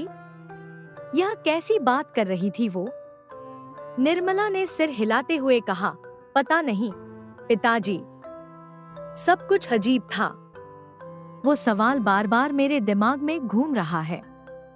खाओगी तो जानोगी, इसका मतलब क्या हो सकता है? किशन ने मुस्कुराकर उसे सांत्वना दी, सपने कभी कभी अजीब होते हैं बेटी, ज्यादा मत सोच, ये सब तुम्हारे दिमाग का खेल है। सपनों का क्या है, भूल जा। निर्मला ने गहरी सांस ली और सिर हिलाते हुए कहा, ठीक है पिताजी, शायद आप सही कह रहे हैं। किशन ने उसके सिर पर हाथ फेरते हुए कहा, अब मैं जंगल जा रहा हूँ लकड़ियाँ काटने। तू अपना ध्यान रखना और घर का ख्याल रखना। ठीक है पिताजी, आप भी अपना ख्याल रखना और जल्दी लौटना, निर्मला ने मुस्कुराने की कोशिश करते हुए कहा। निर्मला और उसके पिता किशन एक छोटे से गांव में रहते थे। उनकी झोपड़ी बांस और मिट्टी से बनी हुई थी। लेकिन उसमें बसा प्यार और सादगी किसी महल से कम नहीं था। निर्मला का जीवन उसकी माँ की यादों से खाली था, क्योंकि उसके जन्म के कुछ ही समय बाद उसकी माँ का देहांत हो गया था। किशन ने पिता होने के साथ साथ माँ की भूमिका भी निभाई थी। उसने अपनी बेटी को न केवल प्यार से पाला, बल्कि उसे हर छोटी बड़ी बात सिखाई। लकड़ियां काटकर और बेचकर जो थोड़ा बहुत कमाता था, उसी से वह अपनी बेटी की हर छोटी खुशी पूरी करने की कोशिश करता। निर्मला भी अपने पिता का सहारा बनने की कोशिश करती। वह घर का कामकाज संभालती और अपने पिता की हर छोटी बड़ी जरूरत का ध्यान रखती। उनके बीच का रिश्ता बेहद गहरा और मजबूत था। लेकिन उस दिन का सपना निर्मला के मन में अजीब सी बेचैनी पैदा कर गया था। वो सोचने लगी, आखिर वो लड़की कौन थी? और वो सवाल खाओगी तो जानोगी, इसका मतलब क्या हो सकता है? उसका मन अब उस अजीब सपने की गुत्थी को सुलझाने के लिए बेचैन हो उठा। पिता के बाहर जाने के बाद निर्मला अपने घर के आंगन में बैठी गहरी सोच में डूबी हुई थी। उसका चेहरा गंभीर था, मानो किसी अजीब रहस्य को सुलझाने की कोशिश कर रही हो। पास बैठी उसकी सहेली चंपा ने यह देखकर पूछा, अरे निर्मला, क्या हुआ? आज तू इतनी शांत क्यों है? हमेशा की तरह हंसती मुस्कुराती नहीं दिख रही। निर्मला ने धीरे से कहा, पता नहीं चंपा, आज मुझे एक बहुत ही अजीब सपना आया। चंपा की उत्सुकता बढ़ गई। उसने तुरंत पूछा, कैसा सपना? जरा मुझे भी तो बता। निर्मला ने गहरी सांस लेते हुए कहा, मैंने देखा कि मेरे सपने में एक अजीब सी लड़की खड़ी है। उसका चेहरा साफ नजर नहीं आ रहा था, लेकिन उसकी आवाज बड़ी गूंजती हुई थी। वह मुझसे एक सवाल कर रही थी, खाओगी तो जानोगी। मुझे समझ ही नहीं आया कि उसका क्या मतलब था। चंपा ने माथे पर शिकन डालते हुए कहा, यह तो सच में अजीब सपना है। लेकिन मुझे तो लगता है कि उस लड़की से तेरा कोई ना कोई संबंध जरूर है। निर्मला ने असमंजस में कहा, पता नहीं चंपा, भगवान ही जाने। दूसरी ओर इसी राज्य के महाराज देवेंद्र की एकलौती पुत्री राजकुमारी माया अपने महल के बगीचे में खड़ी थी। उसके चेहरे पर उत्सुकता और जोश साफ झलक रहा था। वह अपने नए घोड़े की सवारी के लिए तैयार थी। घोड़ा काला और चमकदार था, लेकिन उसकी आंखों में एक अजीब सी विद्रोह की चमक थी। राजकुमारी ने अपने सेवक से कहा, यह घोड़ा हमें थोड़ा आलसी सा मालूम होता है। सेवक ने हाथ जोड़ते हुए विनम्रता से कहा, राजकुमारी जी, यह इस राज्य का सबसे अड़ियल घोड़ा है। मैं तो आपको यही सलाह दूंगा कि आप इसकी सवारी नहीं करें तो बेहतर है। यह घोड़ा किसी के काबू में नहीं आता, क्योंकि यह बहुत ही पुराना और जिद्दी घोड़ा है। राजकुमारी ने मुस्कुराते हुए कहा, अच्छा, लेकिन हमें तो इस घोड़े में ऐसी कोई खास बात नजर नहीं आती। ऐसा क्या है कि यह किसी के काबू में नहीं आता? सेवक ने जवाब दिया, राजकुमारी जी, कहा जाता है कि कुछ वर्षों पहले एक राजकुमारी का यह बहुत ही प्रिय घोड़ा था। उसकी मृत्यु के बाद से इस घोड़े ने किसी को अपनी पीठ पर सवार नहीं होने दिया। अब तक कोई भी राजा या योद्धा इसकी सवारी नहीं कर पाया है। राजकुमारी ने हंसते हुए कहा, हम भी कोई कम जिद्दी नहीं है। जिस चीज को हम हासिल करना चाहें, उसे हासिल करके रहते हैं। और यह तो बस एक मामूली सा घोड़ा है। देखते हैं यह हमें कैसे रोकता है। सेवक ने सिर झुकाकर कहा, जैसी आपकी इच्छा राजकुमारी जी। राजकुमारी आत्मविश्वास से भरी हुई घोड़े के पास गई। उसने धीरे से घोड़े की लगाम पकड़ी और उसके ऊपर बैठने की कोशिश की, लेकिन घोड़ा ढीठ था। उसने अचानक राजकुमारी को एक जोरदार लात मारी। राजकुमारी गिरते गिरते बच गई। गुस्से से आग बबूला होकर उसने कहा, इस घोड़े की इतनी हिम्मत कि इसने हमें लात मारी। हम इसे छोड़ेंगे नहीं। यह कहते हुए राजकुमारी ने घोड़े की तरफ बढ़ने की कोशिश की, लेकिन घोड़ा तुरंत वहां से भाग खड़ा हुआ। राजकुमारी भी कम जिद्दी नहीं थी। वह घोड़े के पीछे पीछे भागने लगी। जंगल के बीचों बीच जाकर घोड़ा अचानक रुक गया। राजकुमारी ने चालाकी से पास खड़े एक पेड़ का सहारा लिया और तने पर चढ़कर घोड़े की पीठ पर छलांग लगा दी। घोड़े की पीठ पर बैठते ही उसने गर्व से कहा, अब बताओ, ताकतवर कौन है, तुम या मैं? तभी घोड़ा झटके से अपनी पीठ झटकता है। राजकुमारी उसे कसकर पकड़ लेती है, लेकिन घोड़ा मानो अपने क्रोध में था। वह तेजी से दौड़ने लगा। उसकी गति इतनी तेज थी कि राजकुमारी अपनी पकड़ बनाए रखने के लिए संघर्ष करने लगी। घोड़ा अब जंगल की ओर दौड़ता जा रहा था। उसकी टापों की गूंज जंगल के सन्नाटे को चीर रही थी। घोड़े का क्रोध थमता नहीं और वह नदी के किनारे पहुंचकर पानी में घुस जाता है। घोड़े के अचानक रुकने से राजकुमारी का संतुलन बिगड़ जाता है और वह घोड़े से गिरने ही वाली होती है कि तभी उसकी नजर एक पेड़ के मोटे तने पर पड़ती है। वह झट से पेड़ की डाली को पकड़ लेती है और उस पर लटक जाती है। नीचे नदी का बहाव तेज था और राजकुमारी सहमी हुई थी। उसने मदद के लिए जोर से पुकारा, कोई है, हमारी मदद करो, हम मुसीबत में हैं। तभी पास से गुजरती निर्मला, जो लकड़ियां इकट्ठा करके घर लौट रही थी, राजकुमारी की आवाज सुनकर रुक गई। उसने ऊपर देखा तो राजकुमारी को पेड़ से लटका हुआ पाया। हे भगवान, वहां तो कोई लटका हुआ है, मुझे उसकी मदद करनी चाहिए, निर्मला ने सोचा और बिना समय गवाए वहां पहुंच गई। निर्मला ने अपनी सूझबूझ और हिम्मत से राजकुमारी को सुरक्षित नीचे उतारा। राजकुमारी ने राहत की सांस लेते हुए कहा, तुम कौन हो और तुमने हमारी जान बचाई, तुम्हारा धन्यवाद। निर्मला मुस्कुराते हुए बोली, मेरा नाम निर्मला है, लेकिन आप कौन हैं और यहाँ कैसे फंसी? राजकुमारी ने गहरी सांस लेते हुए कहा, हम इस राज्य की राजकुमारी माया है। यह सब उस घोड़े की वजह से हुआ। देखो, वह अब भी वहीं खड़ा है। इसे आज सबक सिखाए बिना हम नहीं छोड़ेंगे।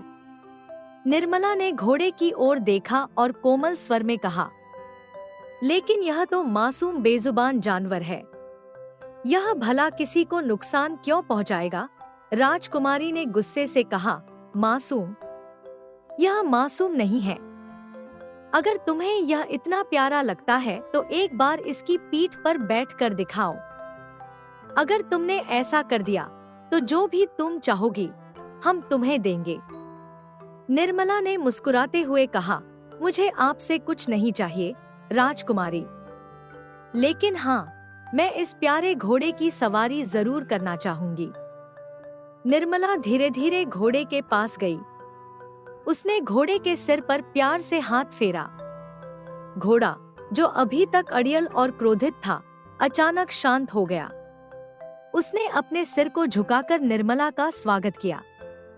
निर्मला बिना किसी डर के उसकी पीठ पर बैठ गई। आश्चर्यजनक रूप से घोड़ा शांत और स्थिर रहा, मानो उसने अपनी आत्मा को निर्मला के विश्वास के सामने समर्पित कर दिया हो। यह देखकर राजकुमारी माया आश्चर्यचकित रह गई। यह कैसे संभव है? उसने अविश्वास भरी नजरों से निर्मला और घोड़े को देखा। निर्मला राजकुमारी से मुस्कुराते हुए बोली, राजकुमारी जी, अगर प्रेम और दया से किसी के साथ बर्ताव करें तो हर मुश्किल आसान हो जाती है, और बेजुबान जानवर तो हमारे प्रेम के भूखे होते हैं। राजकुमारी ने उसकी बातों पर सहमति जताते हुए कहा, तुम्हारी सादगी और समझदारी ने हमारा दिल जीत लिया है, हम तुमसे बहुत प्रसन्न हैं। इसके बाद राजकुमारी ने अपने गले से मोतियों की बेशकीमती माला उतारी और निर्मला की ओर बढ़ाते हुए कहा, यह माला तुम्हारे लिए है, इसे रख लो। निर्मला हैरान होकर बोली, राजकुमारी जी, यह आप क्या कर रही हैं? मुझे कोई उपहार नहीं चाहिए। राजकुमारी ने हंसते हुए कहा, यह कोई साधारण उपहार नहीं है। यह माला हमारी दोस्ती का प्रतीक है। जब भी तुम्हारा मन मुझसे मिलने का हो, महल आ जाना। यदि कोई तुम्हें रोके तो इस माला को दिखा देना, कोई तुम्हें रोकने की हिम्मत नहीं करेगा। निर्मला ने यह सुनकर भावुक होकर कहा, एक राजकुमारी से दोस्ती करना तो मेरे लिए सौभाग्य की बात है। अब आप मेरी मित्र बन गई हैं, तो क्या मैं आपको अपने घर लेकर जा सकती हूँ? राजकुमारी मुस्कुराई और बोली, अरे क्यों नहीं, चलो हम तुम्हारा घर देखते हैं। निर्मला राजकुमारी को अपने छोटे से घर ले गई। वहां पहुंचकर राजकुमारी ने चारों ओर नजर दौड़ाई। घर बेहद साधारण था, लेकिन उसमें सादगी और आत्मीयता झलक रही थी। राजकुमारी ने पूछा, यह तुम्हारा घर है? निर्मला ने गर्व से जवाब दिया, हाँ राजकुमारी जी, यह छोटा सा घर ही मेरी दुनिया है। मुझे यहाँ बहुत अच्छा लगता है। राजकुमारी ने उत्सुकता से पूछा, तुम्हारी माँ कहाँ है? निर्मला की आंखों में हल्की उदासी झलकने लगी। उसने धीरे से कहा, मेरी माँ अब इस दुनिया में नहीं है। मेरे जन्म के समय ही वह भगवान के पास चली गई। मेरे पिताजी ने ही मुझे माँ और पिता दोनों का प्यार दिया है। यह सुनकर राजकुमारी का चेहरा गंभीर हो गया।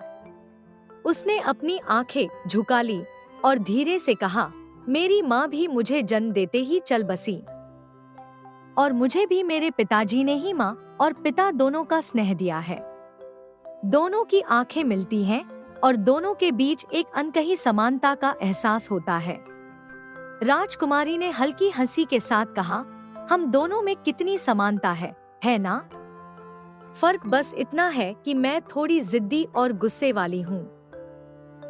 निर्मला मुस्कुराते हुए बोली, और आप महल में रहने वाली हैं, जबकि मैं एक मामूली लकड़हारे की बेटी हूँ। राजकुमारी ने स्नेह से कहा, लेकिन तुम्हारा दिल बहुत बड़ा है, यही तुम्हें खास बनाता है। तभी निर्मला के पिताजी किशन घर में दाखिल होते हैं। उन्होंने राजकुमारी को देखकर चौंकते हुए कहा, अरे निर्मला, यह कौन है? निर्मला ने उत्साह से जवाब दिया, पिताजी, यह हमारी राज्य की राजकुमारी है। किशन आश्चर्य और खुशी से भर गए। उन्होंने हाथ जोड़कर कहा, क्या सच में यह हमारी राजकुमारी है? हम तो बड़े भाग्यशाली हैं कि इतनी बड़ी हस्ती हमारे घर आई है। इसके बाद उन्होंने निर्मला को डांटते हुए कहा, अरे निर्मला, तुमने अभी तक राजकुमारी को कुछ खाने के लिए दिया या नहीं? निर्मला थोड़ा सकपकाई और बोली, बस पिताजी, अभी लेकर आती हूँ। किशन सिर हिलाते हुए बोले, हे भगवान, क्या होगा इस लड़की का? राजकुमारी हमारे घर आई है और इसे उनकी सेवा का ख्याल ही नहीं। राजकुमारी मुस्कुराते हुए बोली, आप मेरी इतनी चिंता मत कीजिए। मुझे लगता है अब मुझे महल लौट जाना चाहिए। वहाँ सब मेरे लिए चिंतित हो रहे होंगे, क्योंकि किसी को नहीं पता कि मैं यहाँ हूँ। किशन ने कहा, ठीक है राजकुमारी जी, लेकिन ध्यान से जाइए। राजकुमारी ने निर्मला की ओर देखा और कहा, तुम बहुत अच्छी हो। हमारा तुम्हारे साथ समय बिताना बहुत सुखद रहा। हम फिर मिलेंगे। निर्मला ने जवाब दिया, आपका बहुत बहुत धन्यवाद राजकुमारी जी। आप ध्यान से महल लौट जाइए। राजकुमारी वहां से चली गई और निर्मला की आंखों में उनके साथ बिताए पलों की यादें झिलमिलाने लगी। दूसरे दिन महल के विशाल दरबार में महाराज देवेंद्र अपने सिंहासन पर बैठे थे। चारों ओर सजीदजी सभा का माहौल गूंज रहा था, लेकिन महाराज के माथे पर चिंता की लकीरें साफ दिख रही थी। अचानक उन्होंने राजकुमारी माया को दरबार में बुलवाया। राजकुमारी माया अपनी स्वाभाविक शालीनता और गरिमा के साथ दरबार में प्रवेश करती हैं। हल्के गुलाबी रेशमी परिधान, मोतियों का हार और सिर पर हल्की सोने की किरणों से सजी उनकी उपस्थिति पूरे दरबार को आलोकित कर देती है। लेकिन महाराज के चेहरे पर गुस्से और चिंता का मिश्रण देखकर माया थोड़ा गंभीर हो जाती है। महाराज ने गंभीर स्वर में कहा, माया, यह हम क्या सुन रहे हैं? तुम रोज महल से बाहर जाकर एक मामूली लकड़हारे की बेटी से मिलने उसके छोटे से घर में जाती हो। माया ने पूरी विनम्रता से उत्तर दिया, जी पिताजी, यह सच है। निर्मला मेरी बहुत अच्छी मित्र है। महाराज ने अविश्वास से कहा, क्या मित्र? और वह भी एक मामूली लड़की से? तुम जानती भी हो कि तुम क्या कह रही हो। तुम हमारी राजकुमारी हो। तुम्हारी हर बात से इस राज्य की प्रतिष्ठा जुड़ी है। तुम्हें हमारी इज्जत का जरा भी ख्याल है। माया ने दृढ़ता से कहा, पिताजी, मेरी मित्रता से आपकी इज्जत का क्या लेना देना है। निर्मला एक बहुत ही नेकदिल और सच्ची लड़की है। उसने मुझे सिखाया है कि सच्चा सम्मान लोगों के दिलों में होता है, न कि उनके ओहदे में। महाराज का गुस्सा अब और बढ़ गया।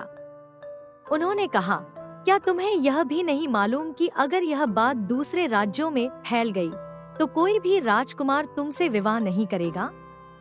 लोग जानेंगे कि तुम एक तुच्छ और गंदे मानव से मित्रता करती हो। माया के चेहरे पर संयमित लेकिन दृढ़ता भरा भाव आ गया। उन्होंने कहा, पिताजी, भगवान का बनाया हुआ कोई भी मानव तुच्छ नहीं होता। यह आपकी सोच है जो मनुष्यों को छोटे और बड़े में बांटती है। और रही बात मेरी मित्रता की, तो क्या आप नहीं चाहते कि मैं अपनी प्रजा के करीब रहूं? अगर हम राजकुमार और राजकुमारियां अपने लोगों के दर्द, उनकी समस्याएं और उनकी सच्चाई को समझेंगे ही नहीं, तो हम उनके लिए न्याय कैसे करेंगे? महाराज का चेहरा लाल हो गया। उन्होंने गहरी सांस लेते हुए कहा, हे भगवान, तुम्हें समझाना तो जैसे पहाड़ तोड़ने के बराबर है। माया शांत लेकिन दृढ़ स्वर में बोली, पिताजी, आप मुझे समझने की कोशिश ही कहाँ करते हैं? मेरी मित्रता मेरी ताकत है, न कि कमजोरी। और मैं हमेशा वही करूंगी जो मुझे सही लगे। सारा दरबार इस साहसी और न्यायप्रिय वार्तालाप को देखकर स्तब्ध रह गया। उधर निर्मला की नींद में एक बार फिर वही अजीब सपना आया जो उसे कई दिनों से परेशान कर रहा था। सपना कुछ इस तरह था, तुम कौन हो और बार बार मेरे सपनों में क्यों आती हो? निर्मला ने ताज्जुब से पूछा। उस रहस्यमयी लड़की की आवाज आई, मैं तुम हूँ और तुम मैं हो। खुद को देखोगी तो मुझे ही पाओगी, खाओगी तभी तो जान होगी। इसका मतलब क्या है? निर्मला ने हैरान होकर पूछा। इसका उत्तर तुम खुद ढूंढो। इतना कहकर वह लड़की गायब हो गई और निर्मला की आंखें खुल गईं। वह झपकी में ही रह गई थी और जब उसने अपनी आंखें खोली तो देखा कि उसकी दोस्त कमला उसके पास बैठी थी। कमला, तुम यहाँ कैसे? निर्मला ने चौंकते हुए पूछा। कमला ने तुरंत जवाब दिया, तुझे पता है, तेरे पिताजी जंगल में लकड़ियां काटने गए थे। वहाँ एक पेड़ गिरकर उनके पैरों पर गिर गया, जिससे वह चल नहीं पा रहे हैं। क्या? निर्मला घबराई हुई आवाज में बोली और बिना देर किए कमला के साथ जंगल की ओर दौड़ पड़ी। जंगल में पहुंचने पर उन्होंने देखा कि कुछ लोग पिताजी किशन को उठाकर लाने की कोशिश कर रहे थे और उनके शरीर की मरहम पट्टी की जा रही थी। पिताजी को इस हालत में देख निर्मला की आंखों में चिंता की लहर दौड़ गई। पिताजी, आप ठीक तो हैं? उसने पूछा। उसकी आवाज में चिंता और प्यार दोनों थे।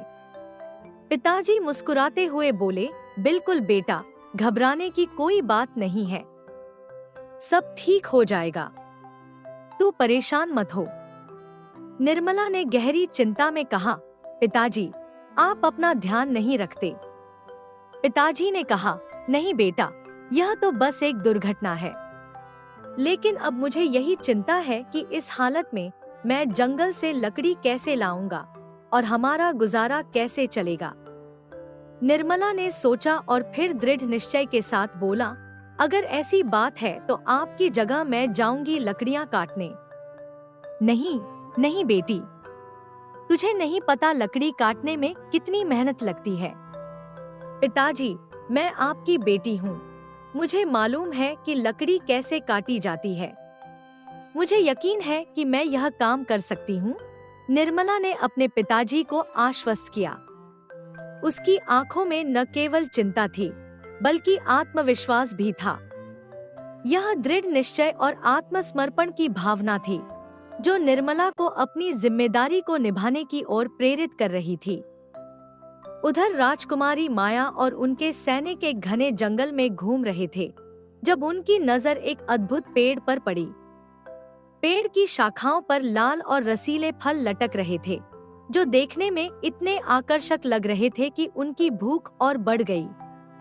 राजकुमारी ने कहा, सैनिक, इस पेड़ के फल बहुत ही रसीले मालूम होते हैं। जल्दी से इन्हें तोड़ लाओ, मुझे भूख लग रही है। सैनिक ने बिना देर किए पेड़ के पास जाकर फल तोड़ने की कोशिश की। वह पत्थर मारने लगा, लेकिन फल जैसे जिद करने लगे, टूटे ही नहीं। फिर सैनिक ने पेड़ पर चढ़ने की कोशिश की, लेकिन जैसे ही उसने चढ़ने का प्रयास किया, वह बार बार फिसल कर गिर पड़ा। राजकुमारी गुस्से में आकर बोली, क्या बेवकूफी कर रहे हो? जल्दी से फल तोड़ कर लाओ। सैनिक झिझकते हुए बोला, माफ कीजिए राजकुमारी जी, परंतु जब भी मैं इस पेड़ पर चढ़ने की कोशिश करता हूँ, ऐसा लगता है जैसे कोई मुझे नीचे खींच लेता है और मैं गिर पड़ता हूँ। राजकुमारी ने झुंझलाते हुए कहा, क्या बकवास कर रहे हो? तुम्हारी वजह से हमारा समय बर्बाद हो रहा है। अगर तुम इस बार फल नहीं तोड़ सको तो हम पिताजी से कहकर तुम्हें सजा दिलवाएंगे। सैनिक अब और दृढ़ निश्चय के साथ पेड़ पर चढ़ता है और कई कोशिशों के बाद वह फल तोड़ ही लेता है। यह लीजिए राजकुमारी जी, आपका फल, वह हांफते हुए कहता है। राजकुमारी ने खुशी खुशी फल लिया और उसे चखा, लेकिन जैसे ही उस फल का स्वाद उसकी जुबान पर आया, उसका चेहरा एकदम खराब हो गया। वह फल बेहद कड़वा था, जैसे उसमें जहर घोल दिया गया हो। क्या यह फल जहर जैसा कड़वा है? राजकुमारी ने मुंह बनाते हुए कहा और तुरंत उस फल को थूक दिया।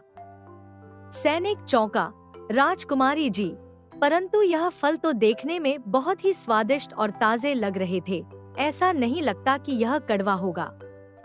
राजकुमारी ने गुस्से में कहा, तुम क्या समझते हो, हम झूठ बोल रहे हैं? यह फल हमें जहर जैसा कड़वा लगा है। अब हम इसे यहाँ एक पल भी नहीं देखना चाहते। सैनिक, इस पेड़ को जड़ से उखाड़कर काट डालो। सैनिक तुरंत आज्ञा का पालन करते हुए पेड़ को उखाड़ने की तैयारी करता है। सैनिकों ने पूरी ताकत लगाई थी, लेकिन न तो कुल्हाड़ी पेड़ के तने को छू सकी और न ही पेड़ में एक खरोंच आई। सैनिक अपने प्रयास में असफल होने के बाद निराश होकर खड़े थे और राजकुमारी की आंखों में गुस्सा था। उसने सैनिकों को आदेश दिया कि गांव में ऐलान कर दिया जाए कि जो भी इस पेड़ को काटेगा, उसे राजकुमारी की तरफ से मुंह मांगा इनाम मिलेगा। यह सुनकर गांव के लोग उस पेड़ के पास जमा हो गए और हर कोई अपनी ताकत और हुनर दिखाने की कोशिश करने लगा, लेकिन सबकी कोशिशें नाकाम हो गईं। पेड़ जैसे किसी अदृश्य शक्ति से बंधा हुआ था। उसकी घनी शाखाएं हिलने तक नहीं पाईं और पेड़ की मजबूत लकड़ी पर एक भी खरोंच तक नहीं आई। इस दौरान निर्मला, जो अपनी जिंदगी की कठिनाइयों से जूझ रही थी, अपने पिताजी के साथ लकड़ियां काटने जंगल जाती थी। उसने यह सब सुना। उसकी दोस्त कमला ने उसे बताया कि गांव में राजकुमारी ने किसी अद्भुत पेड़ को कटवाने का आदेश दिया है। यह जानकर निर्मला थोड़ी चौंकी। कमला ने कहा, अगर तुम चाहो तो उस पेड़ को काटने की कोशिश क्यों नहीं करती? तुम तो लकड़हारे की बेटी हो और शायद तुम में वो ताकत हो जो दूसरों में नहीं थी। निर्मला ने सोचा, यह मौका हो सकता है। यदि मुझे यह पेड़ काटने का मौका मिल जाए, तो शायद राजकुमारी मुझे कोई अच्छा इनाम दे। इसके अलावा मेरे पिताजी की स्थिति भी बहुत खराब है। शायद इससे उनकी चिंता कम हो जाए। निर्मला ने अपनी उम्मीदों को संजोते हुए अपनी योजना बनाई और दोनों दोस्त उस रहस्यमय पेड़ के पास पहुंचने के लिए जंगल की ओर चल पड़ी। निर्मला जैसे ही जंगल पहुंचती है, राजकुमारी माया ने निर्मला को जंगल में देखकर अपनी आंखों में खुशी और उत्सुकता के साथ कहा, अरे निर्मला, तुम यहाँ कैसे आई? निर्मला हंसते हुए जवाब देती है, राजकुमारी जी, मैंने सुना कि आपने उस पेड़ को काटने वालों को इनाम देने की घोषणा की है और मुझे लगता है कि मुझे भी उस पेड़ को काटने का एक मौका मिलना चाहिए।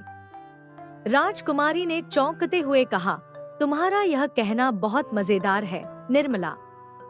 तुम उसे काटने की कोशिश कैसे कर सकती हो, जिस पेड़ को ये बलशाली लोग भी नहीं काट पाए? फिर राजकुमारी के चेहरे पर हंसी का झंकार गूंजता है। तुम कहती हो कि तुम इसे काटने की कोशिश करना चाहती हो, लेकिन तुम जानती हो न कि यह पेड़ कितना मजबूत है। निर्मला मुस्कुराते हुए उत्तर देती है, राजकुमारी जी, आप कहती हैं कि हम दोस्ती में सब कुछ कर सकते हैं, तो फिर एक मौका तो देना ही चाहिए। राजकुमारी के चेहरे पर हल्की सी झिझक और फिर एक मंद हंसी आती है। हम्मा, ठीक है, तुम भी कोशिश कर लो। निर्मला ने अपना कुल्हाड़ी पकड़ा और पूरे हौसले के साथ पेड़ पर वार किया। अचानक एक फल पेड़ से गिरकर उसके कदमों में आ गिरा। यह फल रसीला और चमकदार था और उसकी खुशबू इतनी आकर्षक थी कि निर्मला का मन उसे खाने का लालच करने लगा। लेकिन राजकुमारी ने तुरंत उसे रोकते हुए कहा, रुक जाओ निर्मला, यह फल बहुत कड़वा है, यह जहर की तरह है, तुम इसे मत खाना। निर्मला की आंखों में झलकी एक अजीब सी चहक, लेकिन राजकुमारी जी, मेरा दिल बहुत चाहता है इसे चखने का। मुझे लगता है कि एक बार तो इसे खाकर देखना चाहिए। राजकुमारी ने फिर कहा, ठीक है, अगर तुम इसे खाकर अपना मन खराब करना चाहती हो तो यह तुम्हारा फैसला है। निर्मला ने फल को उठाया और उसे एक साथ चख लिया। कुछ ही क्षणों में निर्मला के चेहरे पर एक अद्भुत परिवर्तन आया। जैसे ही वह फल खाती है, उसका स्वाद न केवल मीठा था, बल्कि निर्मला को एक गहरी सुकून और आनंद का एहसास हुआ। लेकिन तभी अचानक उसे एक अनदेखी दुनिया का आभास होने लगता है। उसकी आंखों के सामने एक विशाल और शानदार महल का दृश्य उभरने लगता है, जिसमें एक राजसभा थी, जहां एक राजकुमारी किसी विशेष स्थान पर बैठी हुई थी, परंतु वहां किसी के भी चेहरे स्पष्ट नजर नहीं आ रहे थे। निर्मला के मन में एक हलचल सी मचने लगती है और उसकी नजरें भ्रमित हो जाती हैं। तभी कमला की आवाज गूंजती है, क्या हुआ निर्मला? तुम कहाँ खो गई हो? तुम पेड़ को काटना भूल गई हो। निर्मला चौंकते हुए अपनी स्थिति को समझती है और फिर से अपने लक्ष्य पर ध्यान केंद्रित करते हुए राजकुमारी से कहती है, राजकुमारी जी, यह फल सचमुच बहुत मीठा है, जैसा कि आपने बताया नहीं था। राजकुमारी ने एक पल के लिए निर्मला को देखा और कहा, तुम क्या कह रही हो? यह फल तो हमने खुद खाया था और वह तो किसी जहर से कम नहीं था, बिल्कुल कड़वा था। निर्मला दृढ़ स्वर में बोली, राजकुमारी जी, मैं झूठ नहीं बोल रही, यह फल सच में बहुत मीठा है। देखिए, मैं इस फल को पूरा खा सकती हूँ, क्योंकि मैंने इससे पहले कभी इतना स्वादिष्ट फल नहीं खाया। राजकुमारी की आंखों में एक अजीब सी उलझन थी और वह फिर से बोली, यह तो बहुत ही अजीब बात है, हम कुछ समझ नहीं पा रहे। निर्मला ने अपनी बात जारी रखते हुए कहा, राजकुमारी जी, इस फल को खाने के बाद मुझे एक अजीब सा दृश्य नजर आया।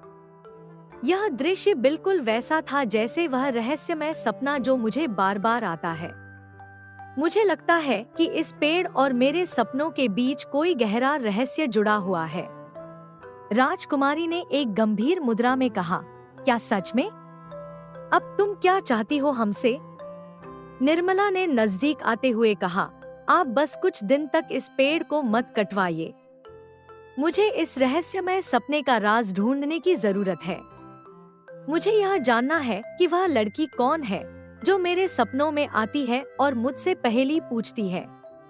राजकुमारी कुछ देर चुप रही और फिर बोली, ठीक है, हम तुम्हारी मदद नहीं कर सकते, लेकिन कल हमारे महल में एक बहुत बड़े ज्ञानी राजगुरु आ रहे हैं।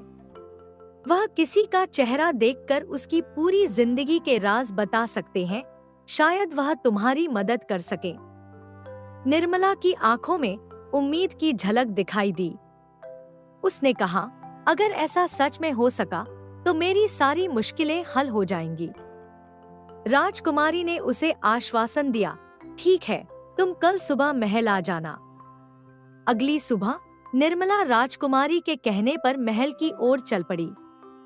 रास्ते में उसे महल के दरवाजे पर एक सैनिक ने रोक लिया।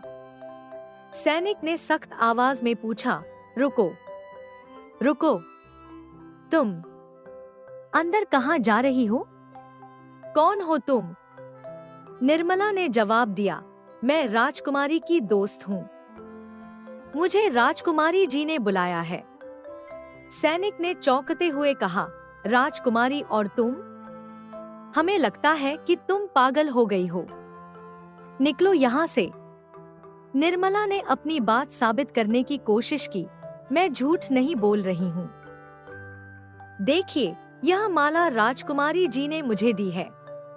उन्होंने कहा था कि अगर कोई मुझे अंदर जाने से रोके तो मुझे यह माला दिखानी है। सैनिक ने माला को देखा और उसकी शक की नजरें और बढ़ गईं।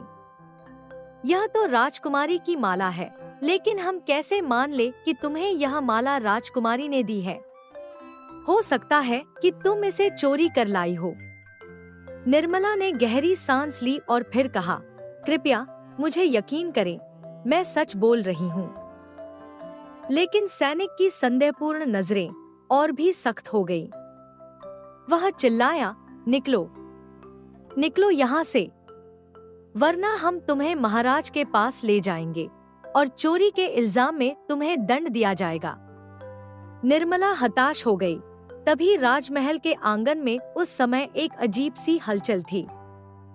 राजकुमारी और महाराज का रथ महल की ओर धीरे धीरे बढ़ रहा था।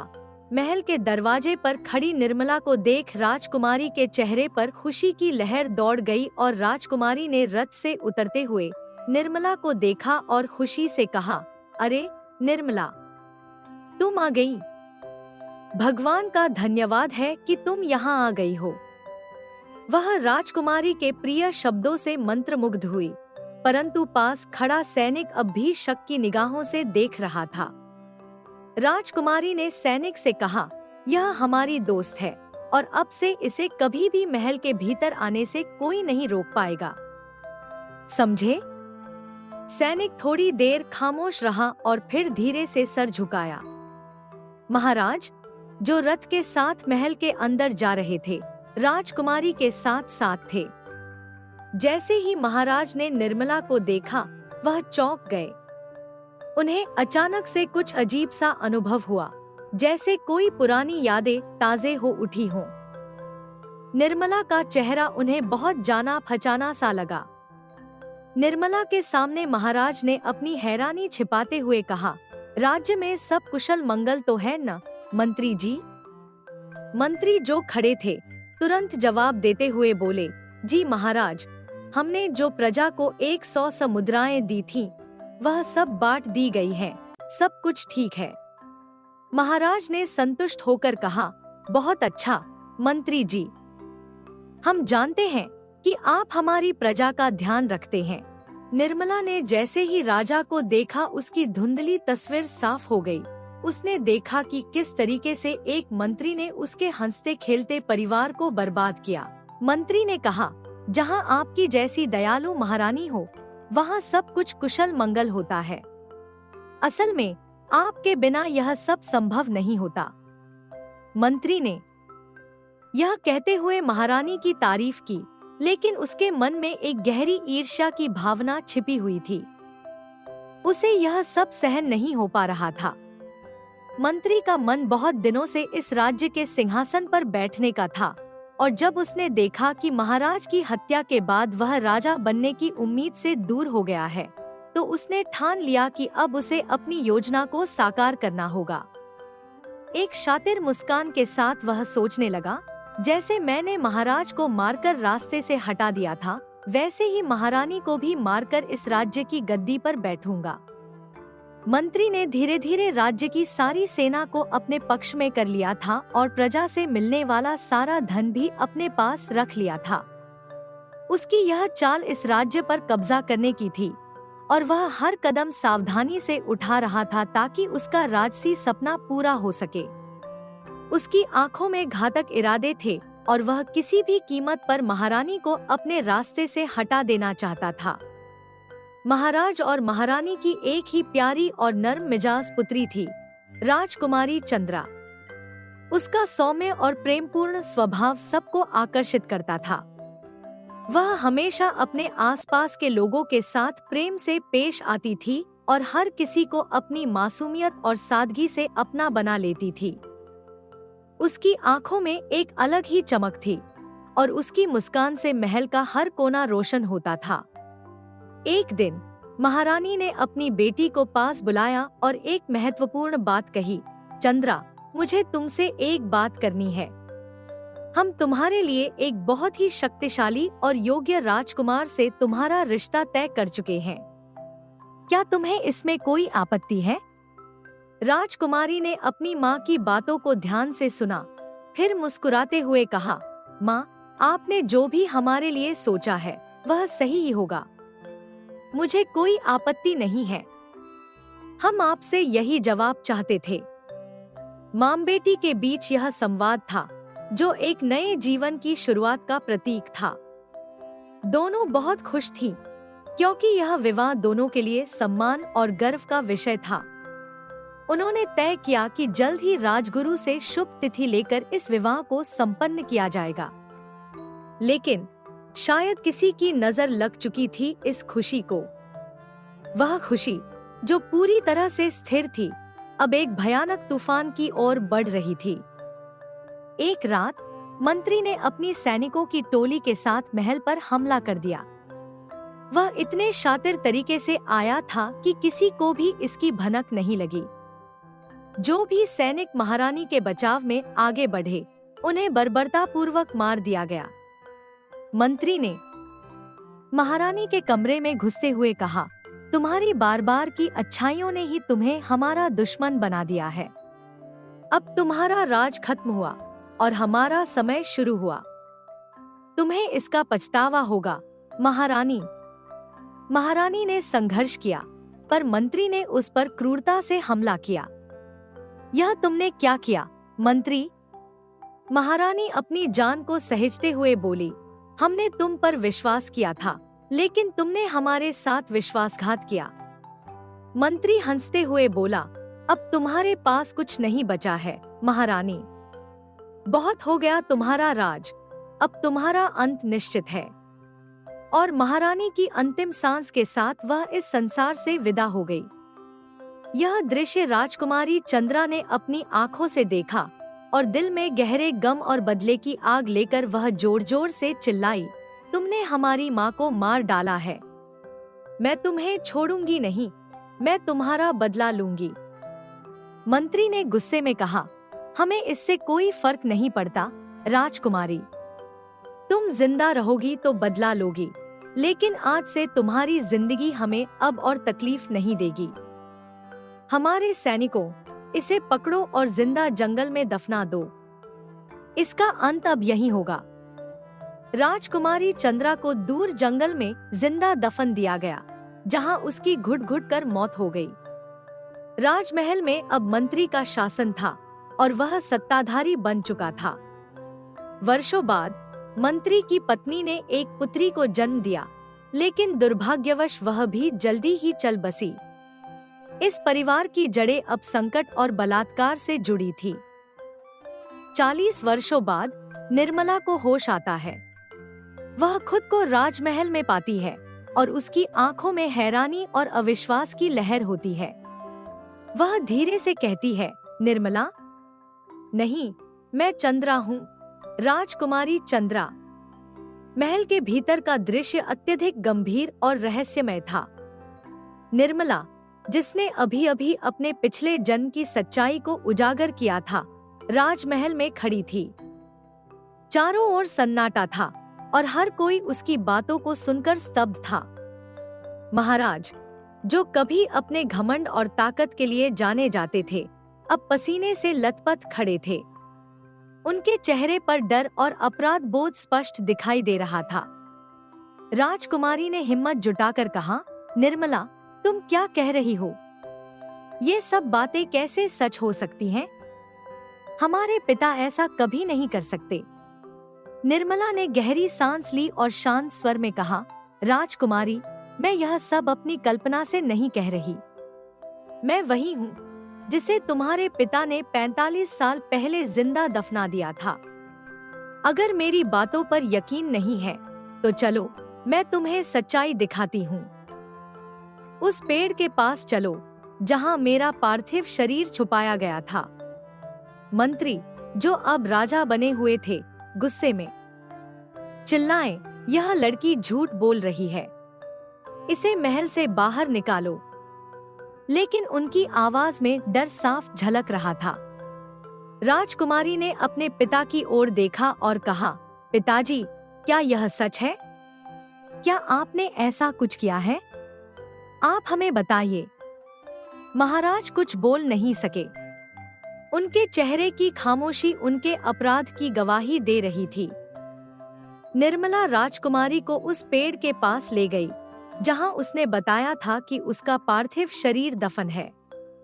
महल के सैनिकों ने खुदाई शुरू की और कुछ ही देर में वहां से एक कंकाल बाहर निकला। कंकाल पर शाही गहने और वस्त्र अब भी मौजूद थे, जो यह प्रमाणित करते थे कि वह किसी राजघराने का हिस्सा था। राजकुमारी ने घबराते हुए कहा, यह कैसे हो सकता है? यह सब सच है। पिताजी, आपने यह क्यों किया? महाराज अब चिल्लाते हुए बोले, हाँ, मैंने यह सब किया था। मैंने इस राज्य को पाने के लिए हर रास्ता अपनाया। इस लड़की को जिंदा दफनाकर मैंने अपना रास्ता साफ किया। लेकिन आज यह सब जानकर तुम मेरा क्या करोगी? महाराज ने तलवार उठाई और निर्मला की ओर बढ़े। इस बार मैं तुम्हें नहीं छोड़ूंगा, तुम्हें हमेशा के लिए खत्म कर दूंगा।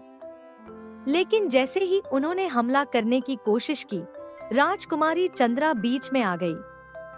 राजकुमारी ने पास खड़े एक सैनिक से तलवार छीनी और अपने पिता की ओर देखकर कहा, माफ करना पिताजी, पर आज मैं आपकी इस क्रूरता को और नहीं सह सकती।